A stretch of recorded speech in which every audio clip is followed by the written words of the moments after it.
નમસ્કાર સજ્જનો, સ્વાગત છે આપનું અમારી યુટ્યુબ ચેનલ ક્રિએટિવ ગુજરાતી ઉપર।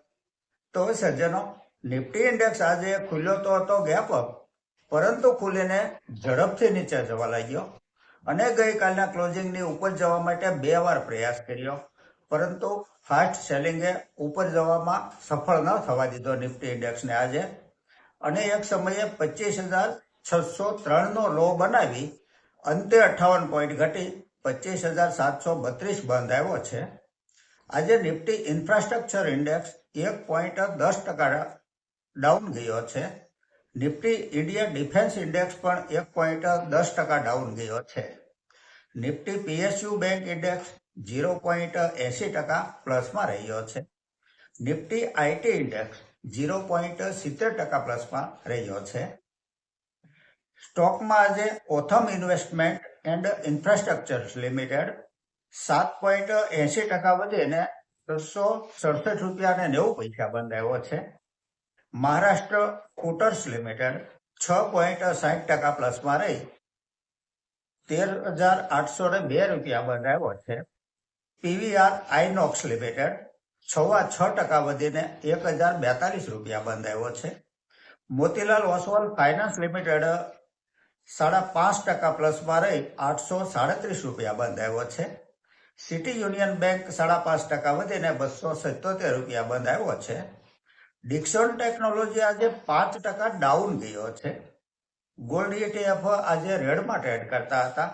સિલ્વર ETF 2.5% ઉપર ગયા છે। આજે એફઆઈઆઈએ આજે 1,500 કરોડની વેચવાલી કરી છે, તો સામે ડીઆઈઆઈએ 1,181 કરોડની ખરીદી કરી છે।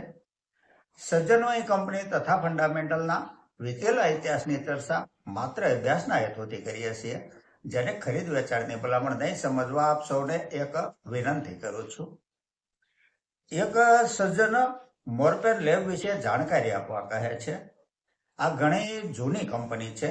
માર્કેટ કેપ 2,106 કરોડની છે। સ્ટોક પ્રાઇસ 38 રૂપિયા છે। કંપની પ્રોફિટેબલ છે, પરંતુ રોકાણ કરવા યોગ્ય ફંડામેન્ટલ ન કહી શકાય। આના કરતાં બીજી કોઈ સારા ફંડામેન્ટલ વાળી કંપનીમાં નિવેશ કરાય।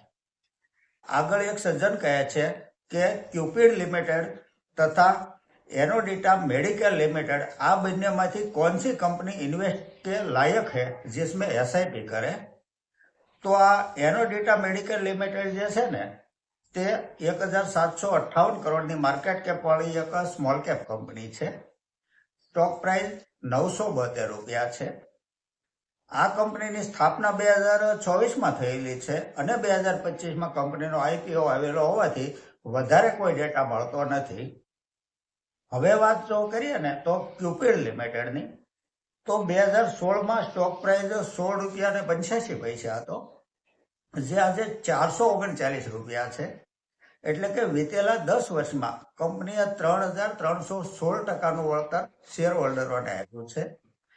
11,780 કરોડની માર્કેટ કેપ છે। પીઈ રેશિયો 191 છે, જે થોડો વધારે કહી શકાય। આરઓસીઈ 17% છે। આરઓઈ 13% છે। ફેસ વેલ્યુ 1 રૂપિયો છે। સેલ્સ પ્રોફિટ જોઈએ તો જે સેલ્સ સપ્ટેમ્બર 2024 ક્વાર્ટરમાં 47 કરોડ હતું, તે ત્યાંથી વધીને 90 કરોડ થયું છે। નેટ પ્રોફિટ 10 કરોડથી વધી 24 કરોડ થયો છે। Year to year net profit જોઈએ તો 17 કરોડથી 32 કરોડ, ત્યાંથી 40 કરોડ, ત્યાંથી 41 કરોડ થઈ અને 62 કરોડ થયો છે। છેલ્લા 3 વર્ષનો કમ્પાઉન્ડિંગ પ્રોફિટ ગ્રોથ 36% છે। સેલ્સ ગ્રોથ 3 વર્ષનો 11% છે। ટીટીએમ 35% છે। સ્ટોક પ્રાઇસ 3 વર્ષનો 219% છે। બેલેન્સ શીટ જોઈએ તો બોરોવિંગ 27 કરોડ છે। રિઝર્વ કંપની પાસે 356 કરોડ છે। નાણાકીય સ્થિતિ ઘણી સારી કહી શકાય કંપનીની। શેર હોલ્ડિંગ પેટર્ન જોઈએ તો પ્રમોટર હોલ્ડિંગ 45.56% છે। એફઆઈઆઈ પાસે 1.48% હોલ્ડિંગ છે। ડીઆઈઆઈનું હોલ્ડિંગ 0.30% નજીવું હોલ્ડિંગ છે ડીઆઈઆઈનું, અને પબ્લિકનું હોલ્ડિંગ 52.66% છે। ફંડામેન્ટલ ઓકે કહી શકાય। આગળની કંપની છે એજેક્સ એન્જિનિયરિંગ લિમિટેડ। એક સજ્જન માહિતી આપવા કહે છે। ફંડામેન્ટલ જોઈએ તો જે સેલ્સ સપ્ટેમ્બર 2024 ક્વાર્ટરમાં 301 કરોડ હતું, તે ત્યાંથી વધીને 445 કરોડ થયો છે. નેટ પ્રોફિટ 36 કરોડથી વધી 39 કરોડ થયો છે. છેલ્લા 3 વર્ષનો કમ્પાઉન્ડિંગ પ્રોફિટ ગ્રોથ 58% છે. ટીટીએમ 3% છે, એટલે છેલ્લા 1 વર્ષનું પરફોર્મન્સ નબળું કહી શકાય. સેલ્સ ગ્રોથ CAGR 3 વર્ષનો 40% છે. બોરોવિંગ 1 કરોડ છે.